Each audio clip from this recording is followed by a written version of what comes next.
Media में इतना डर और इतनी जी हुजूरी कि मतलब हमेशा आका की खिदमत में हाजिर होने की ऐसी आदत हो गई है कि एक फोटो भी अगर सरकार के अगेंस्ट चला जाए तो सरकार तो खैर डरे डरे, लेकिन उससे ज्यादा इतना बड़ा मीडिया हाउस उसकी पतलून गीली हो जाती है सिर्फ एक फोटो सरकार के अगेंस्ट छपने से।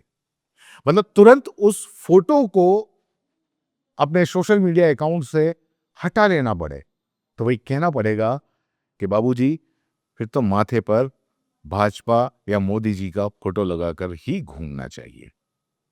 और सरकार कैसी कि एक फोटो से जिसकी उसको लगता लगे एक फोटो से कि भाई कुर्सी हिल जाएगी, तो फिर अब ऐसे सरकार के बारे में तो फिर क्या ही कहोगे। ये जो स्क्रीन पर आप जो तस्वीर देख रहे हो ना, उससे सरकार, पुलिस, सिस्टम और खुद मीडिया जिसने ये तस्वीर सोशल मीडिया पे अपने अकाउंट से पोस्ट की, वो पूरा के पूरा हिल गया। और उसके बाद में इतना हिल गया कि कांपते हाथों से इस तस्वीर को तुरंत अपने सारे सोशल मीडिया अकाउंट से उसको हटा लेना पड़ा। वैसे ये तस्वीर, ये जो आप देख रहे हो, ये आज के लोकतंत्र की जीती जागती तस्वीर है। और इत्तेफाक से इसको एनडीटीवी ने अपने सोशल मीडिया अकाउंट पे, चाहे वो इंस्टाग्राम हो चाहे वो एक्स हो, उसके ऊपर पोस्ट किया। पोस्ट करते ही ये तस्वीर वाकई जिसने भी ली होगी उसने एक कमाल की तस्वीर ली है, जो एक सिर्फ साफ पानी, साफ हवा की बात करने के लिए जो आंदोलन जो बच्चे कर रहे थे, उनके ऊपर किस तरीके से उनका मुंह जमीन में दबा के गाड़ देने की कोशिश की जा रही है। और पुलिस उसके ऊपर बैठा है मानो कि कोई बहुत बड़े, ये मतलब कोई गुंडे हों या उस तरीके से ये है। ये तस्वीर उन आवाजों को दबाने की एक परफेक्ट तस्वीर है कि जो जमीनी मुद्दे की मांग करते हैं। और ये तस्वीर दरअसल लोकतंत्र, आज का जो लोकतंत्र है उसको किस तरीके से दबाया जा रहा है, वो लोकतंत्र को दबाने की तस्वीर है।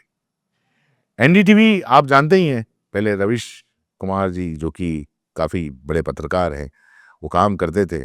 बाद में जब बड़े सेठ ने ये ले लिया तो उसके बाद में हकीकत में जिसने ही ये तस्वीर एनडीटीवी के पोस्ट से छापी होगी उसको सेठी की डांट पड़ी होगी कि भैया ऐसी खबरें काहे को छापता है। और डर के मारे एनडीटीवी ने अपने अकाउंट से इस तस्वीर को हटा दिया। ये तस्वीर मैं फिर आपको बताता हूं, ये जीती जागती तस्वीर है। और इसी तरह से ये आज के लोकतंत्र को दबाया जा रहा है। न बोलने दिया जाएगा, न सर उठाने दिया जाएगा। और अगर फिर भी कोशिश की तो इसी तरह तुम्हें जमीन में तुम्हारा मुंह रगड़ दिया जाएगा। और अगर कुछ नहीं हुआ तो तुम्हें जमीन में गाड़ दिया जाएगा। क्योंकि तुम्हारा कसूर है कि तुम सरकार से जो तुम्हारा हक है वो हक की आवाज उठा रहे हो, साफ हवा मांग रहे हो। ये तुम्हारा कसूर है, तुम्हें इसका हक नहीं है। सरकार ने तुम्हें यह हक नहीं दिया कि तुम आवाज उठाओ उसके खिलाफ। तुम ये सरकार से नहीं कह सकते कि साफ हवा दो, साफ पानी दो। नहीं तुम रोजगार मांग सकते हो, नहीं तुम महंगाई का मुद्दा उठा सकते हो, और नहीं तुम भ्रष्टाचार पर बात कर सकते हो। संविधान बचाने की तो बहुत दूर की बात है, तुम अपनी बुनियादी जरूरतों की बात तक नहीं कर सकते सरकार से। अगर करोगे तो तुम्हें इसी तरह पुलिस और बाकी की एजेंसियां लगाकर जमीन में गाड़ देने की कोशिशें होती रहेंगी। और यह तस्वीर उसकी प्रतीक है। हाँ, तुम कर सकते हो, धर्म की बात कर सकते हो। तुम कर सकते हो कि धर्म खतरे में है, यह बात कर सकते हो, उसके लिए आंदोलन कर सकते हो। तुम कह सकते हो कि हिंदू खतरे में, उसके लिए रैलियां निकाल सकते हो। तुम धर्म खतरे में, हिंदू खतरे में, उसके लिए तुम धरने कर सकते हो, प्रदर्शन कर सकते हो।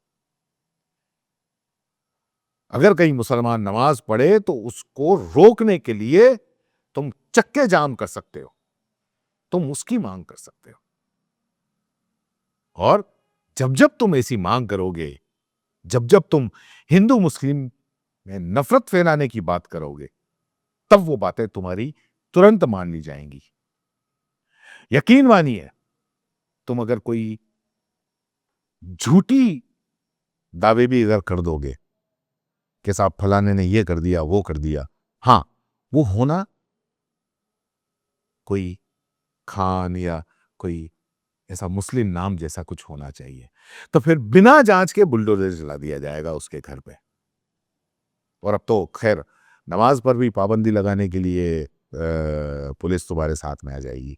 और जो सरकार अभी तुम्हें तुम्हारा मुंह दबा के तुम्हें जमीन में गाड़ने की कोशिश अपनी पुलिस, अपनी एजेंसियों के हाथों करवा रही है, अगर तुम हिंदू मुस्लिम की नफरत की बात करोगे तो वही सरकार तुम्हें कंधे पे बिठाई, तुम्हें बड़ा ऊंचा पद दे सकती है, तुम्हें चुनाव लड़वा सकती है, तुम्हें सरकार अवार्ड दे सकती है। लेकिन अगर सरकार के खिलाफ तुमने अगर साफ हवा की भी बात की, भ्रष्टाचार, रोजगार, पढ़ाई लिखाई, इसकी तो बहुत दूर की बात है, शिक्षा, चिकित्सा, ये बहुत दूर की बात है। तुम अगर साफ हवा और पानी की भी अगर मांग करोगे तो तुम्हें इसी तरीके से जमीन में गाड़ दिया जाएगा। जमीनी मुद्दों की मांग की तो तुम्हारा मुंह दबोच कर इसी तरह पुलिस को ऊपर बिठाया जाएगा तुम्हारी छाती पे। तब न तुम्हारी आवाज निकलेगी, न शरीर कुछ काम का रहेगा। और ज्यादा कुछ हुआ तो तुम्हें उमर खालिद, शर्जिल इमाम और गुलफिशा फातिमा की तरह तुम पर यूएपीए लगाकर बिना किसी ट्रायल के 5 साढ़े 5 साल तक जेल में डाल दिया जाएगा। तब भी तुम्हारी ट्रायल तक शुरू नहीं होगी, तुम्हें ऐसे ही छोड़ दिया जाएगा जेल में। और उसके बाद तुम आवाज उठाना तो दूर की बात है, तुम्हारी आत्मा तक कुचल दी जाएगी। और इतने सालों में तुम अपना नाम तक भूल जाओगे। याद रखो, बस एक ही बात, एक ही आंदोलन और एक ही यात्रा अगर निकालनी है तो जबान पर सिर्फ एक ही आवाज रखो, धर्म खतरे में है, हिंदू खतरे में है।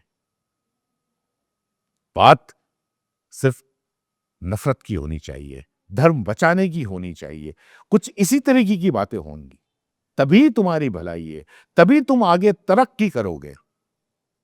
जमीनी मुद्दों पे अपने हक के लिए आवाज उठाओगे तो तुम्हें इसी तरीके से दबाकर जमीन में गाड़ दिए जाओगे। याद रखना। और ये उसी की तस्वीर है। और इसीलिए एनडीटीवी ने अपने सारे सोशल मीडिया अकाउंट से यह तस्वीर हटा दी। क्या कहना है इस तस्वीर के बारे में, बताएं।